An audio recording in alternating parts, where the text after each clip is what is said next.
Indo-British Advanced Pain Clinic, Noppimayam Surgery Duram. For appointments 9155515563. But అలా చూసుకుంటే ఈ ఇండస్ట్రీలో ఉండడం అలాంటి పర్సనాలిటీతో కంప్లీట్లీ ఆపోజిట్ ఫ్లో కదా. ఎందుకంటే ఇండస్ట్రీలో ఉన్నదే మీకు బాగా కాంప్లిమెంట్స్తో పొగిడేస్తారు. అవునండి. మీ చుట్టూ ఉండే వరల్డ్ ఒక మేక్ బిలీవ్ వరల్డ్ అది. అవునండి. So let me finish that question. అంటే డబ్బుల కోసం వచ్చాను నేను. ఎప్పుడైతే సినిమా ఇండస్ట్రీ నాకు ఇంత ఇచ్చింది, నేను అప్పులు తీర్చగలిగాను, నేను కొంచెం కంఫర్ట్ ఉన్నాను అనగానే సినిమా ఇండస్ట్రీకి నేనేం తిరిగి ఇచ్చాను అనే క్వశ్చన్ నాలో స్టార్ట్ అయింది. I have benefited, but I don't think I've given myself.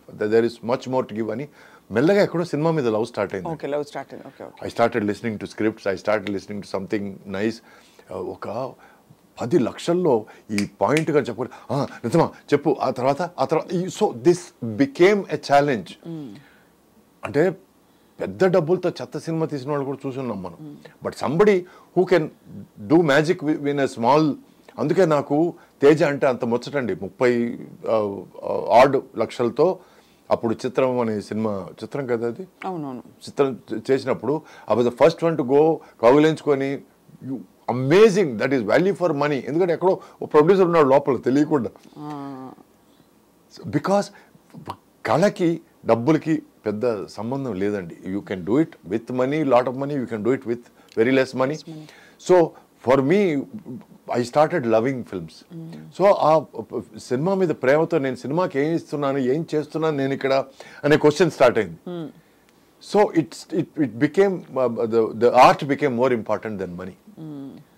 And నేను ఏమని ప్రామిస్ చేశానంటే మా ఎక్స్ వైఫ్కి, నా అప్పులన్నీ తీర్చేసుకున్న తర్వాత కొంచెం డబ్బులు సంపాదించుకొని మనం వెళ్ళిపోదాం అమెరికా. ఎందుకంటే ముందే అమెరికా వెళ్దామని అనుకున్న మనిషిని తనకు కూడా ఏమిటంటే ఎక్కడో she got disconnected with the film circle. So తను అనింది, okay fine, since you're ready to come then I'm prepared for it అనేది. ఎక్కడో నాకు లవ్ ఇక్కడ స్టార్ట్ అయిపోయింది, తను డిస్కనెక్ట్ స్టార్ట్ అయిపోయింది. That is the reason why we didn't stay together. Right.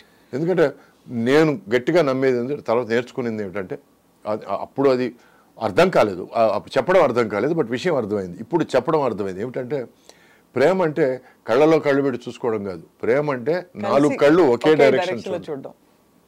So మీ గమ్యం ఒకటే అవ్వాలి. అప్పుడే అది చాలా దూరం వెళ్తుంది. ఫ్రెండ్షిప్ అయినా సరే, ప్రేమ అయినా సరే, పెళ్ళి అయినా సరే. So I started giving my self more to films. అందుకే ప్రార్థన లాంటి మంచి స్టోరీ దొరికితే నేనే ప్రొడ్యూస్ చేస్తానంటాం. ఓ భవానీ లాంటి మంచి కాన్సెప్ట్ దొరికితే నేనే ప్రొడ్యూస్ చేస్తానంటాం. Which is why it became my love for cinema. ఇది నా ఆన్సర్. నో. సో బేసికలీ అదే, ఇలాంటి ఒక టెంపర్మెంట్ ఉండి మీకు, అంటే ఫర్ నేచర్, బేసిక్ నేచర్, కొంచెం very selective about your world, picking and choosing your. ఇక్కడేమో మీరు వద్దన్నా కావాలన్నా మీకు ఒక కవచం లాగా మనుషులు ఉంటారు చుట్టూ. ఆ తర్వాత నేర్చుకున్నారు. రైట్. ఏమి నేర్చుకున్నానంటే మసలడం నేర్చుకున్నాను మనుషులతో. How to be with them, how to be part of their conversation. అంటే వాళ్ళ జీవితాల్లో ఒక భాగం నేను కాలేను, ఎందుకంటే అంత పేషెన్స్ లేదు నాకు.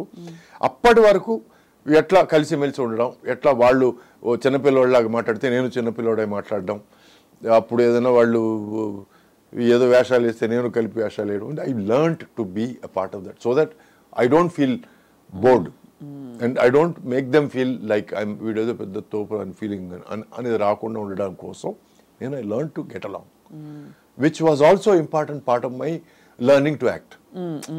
అది కూడా ఒక లెసన్ అనే అనుకుంటున్నాను నేను. మీ ఎక్స్ప్రెషన్స్ చాలా సటిలిటీస్ కూడా మీరు ఐబ్రో ఇలా అనడం ద్వారా మీరు చాలా ఆల్మోస్ట్ సీజన్డ్ యాక్టర్ లాగే కనిపించారు బిగినింగ్ నుంచి. The little that we observe. Thank you. ఎందుకంటే నేను ఎక్కడి నుంచి వచ్చానంటే అండి, మా ఫాదర్ శివాజీ గారు ఇట్లా నీ పెళ్ళాం నన్ను ఇల్ ట్రీట్ చేసింది అని అంటే నేను అన్నానండి. ఎక్కడో సినిమాలు చూడడం, ఫారిన్ సినిమాలు చూడడం, అది కట్ ఏంటిది వాడికి యాక్షన్ నేర్పించండి. తర్వాత మీ నంబర్ 3 గంటలు నాకు నేర్పించారు అని అనడం. అక్కడి నుంచి వచ్చిన వాడిని నేను. అది ఎలాగైనా దాన్ని చంపేయాలనే ఫీలింగ్లోనే ఉన్నాను నేను అప్పటి నుంచి ఇప్పటిదాకా. Acting is not about letting you know what I feel. Correct. Acting is about me feeling what I feel. Yes. And if that reaches you, then my job is done. Correct. But it has to reach me first నాకు reach అవ్వాలి అది. దానికి you need that silence or that calmness. Exactly. So ఈ రోజుకి నన్ను ఏడవమంటే sir కళ్ళలో నీళ్ళు రావాలంటాను నేను. ఎందుకంటే కళ్ళలో నీళ్లు రాకుండా ఏడవడం అనేది జయసుధ గారిని చూసి నేర్చుకున్నాను నేను. She is amazing actress. So కొన్ని విషయాలు కొంతమంది పెద్దవాళ్ళ దగ్గర మనం నేర్చుకుంటుంటాం. ఎంత బాధ వచ్చినా ఆ కళ్ళల్లో నీళ్ళు అలా కదులుతుంటాయి. What an actress, my god. So ఇవన్నీ చిన్న విషయాలు మనం పెద్దవాళ్ళ దగ్గర నుంచి కొంచెం నేర్చుకోవచ్చు. ఎందుకంటే ఈ ప్రతిదీ దానికి మీరు అలా ఏడిచి డైలాగ్ చెప్తుంటే అని అనిపిస్తుంది మనకి. చాలా హిస్టానిక్ గా ఉండేది. అంటే అది ఒక్కొక్కళ్ళ స్టైల్ కి విడిపోయేది. అవునండి. కొంతమందికి సెట్ అవ్వదు. అందరూ అది చేస్తే ఇంకా నేనెందుకండి, నేనేం చేస్తున్నానండి ఇక్కడ? నేనంటూ తీసుకొచ్చింది ఏమిటి కదా? అవును. What is my contribution? ఏదో వచ్చాడు, తిన్నామా పడుకున్నామా తెల్లారిందే కాకుండా నేను వచ్చాను, డబ్బులు సంపాదించాను, పోయాను అని కాకుండా నేను వచ్చిన దానికి ఏదో ఒకటి నా తృప్తి కన్నా ఏదో ఒకటి చేయాలి కదా. సో అందుకే నేను రొమాంటిక్ సినిమాలు చేసినప్పుడు ఓవర్ యాక్టింగ్ చేయలేదు, కామెడీ సినిమాలు చేసినప్పుడు ఓవర్ యాక్టింగ్ చేయలేదు, డ్రామా సినిమాలు చేసినప్పుడు ఓవర్ యాక్టింగ్ చేయలేదు, యాక్షన్ సినిమాలు చేసినప్పుడు ఓవర్ యాక్టింగ్ చేయలేదు. మళ్ళీ స్టెప్పులు వేసినప్పుడు ఫుల్ డిస్కో డాన్సర్ టైప్ లో ఉన్నాయి కొన్ని. ఎంజాయ్ అక్కడ స్టెప్పుల్లో కూడా అండి మీరు నమ్మరు, నాకు డాన్స్ మాస్టర్కి మధ్య గొడవలు మామూలు గొడవలు కాదండి. నా పాయింట్ ఏంటంటే అండి, నేను డాన్స్ చేసేటప్పుడు నేను ఎంజాయ్ చేయాలి, ఆ ఎంజాయ్మెంట్ నా మొహంలో కనపడుతుంది అనేది నా ఆర్గ్యుమెంట్ అండి. నువ్వు 1 బీట్కి 2 స్టెప్స్ వేయాలి అప్పుడే నువ్వు డాన్సర్వి అనేది కొంతమంది దృక్పథం. నీ 1 బీట్కి 1 స్టెప్ వేయాలి. నేను బాగా రిలాక్స్ కొన్నప్పుడు డూయట్ సాంగ్ చేసేటప్పుడు నేను 2 బీట్స్కి ఒకే స్టెప్ వేస్తాను నేను. That shows that I'm enjoying my dance. So for me dance అంటే దాన్ని ఆస్వాదించి దాన్ని అనుభవించి చేయడం అనేది డాన్స్. వాళ్ళకి ఏమిటంటే కుప్పిగంతులేసి నువ్వు ఎంత గెంతావు, ఎంత కూర్చున్నావు, ఎంత దేకావు చూపించడం dance. So I'm sorry for the language రఫ్గా ఉంటే, నేను ఎందుకంటే పేర్లు చెప్పడం లేదు కాబట్టి పర్లేదు కానీ, but that is not dance అండి. ఎందుకంటే నేను డాన్స్ అసిస్టెంట్గా ఉన్నవాడిని. ప్రాబ్లం ఏంటంటే వాళ్ళందరికీ తెలుసు ఆ విషయం. సో నీకేదో డాన్స్ తెలుసు అని చెప్పి నువ్వు మాకు చూపించడానికి ట్రై చేస్తున్నావు అని ఆర్గ్యుమెంట్లు స్టార్ట్ అయ్యాయి.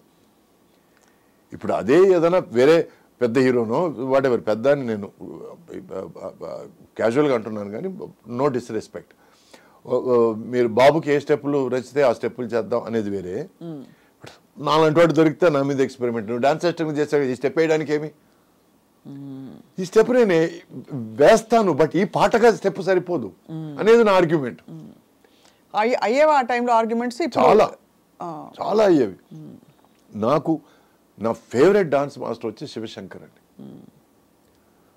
డాన్స్ అసిస్టెంట్ చేత స్టెప్పులు నేర్పించేవాడు. ఆ తర్వాత డాన్స్ అసిస్టెంట్ అంతకంటే మించి ఏమైనా చెప్పబోతే వాడికి డాన్స్ వచ్చి వదిలే అనేవాడు. So I use to what ever he did I use to improvise on it. And he use to be gracious enough to stay, ఇది కాదు వేరే ఇంప్రూవ్మెంట్ ఏదైనా చెయ్యి అనేవాడు. లేకపోతే హీరోయిన్ కూడా చెప్పరాదు ప్లీజ్, నువ్వు అక్కడే చేస్తే అసహ్యంగా ఉంటుంది అనేవాడు. So I use to go to the heroine and say look this is what improvement I'm doing. ఈ లాస్ట్లో చిన్న సర్కిల్ తీసుకుంటున్నాను, లేకపోతే లాస్ట్లో చిన్న హాఫ్ సిట్టింగ్ చేసి లేస్తున్నాను. ఇవన్నీ నేను I use to share because to not miss a particular last beat or small things.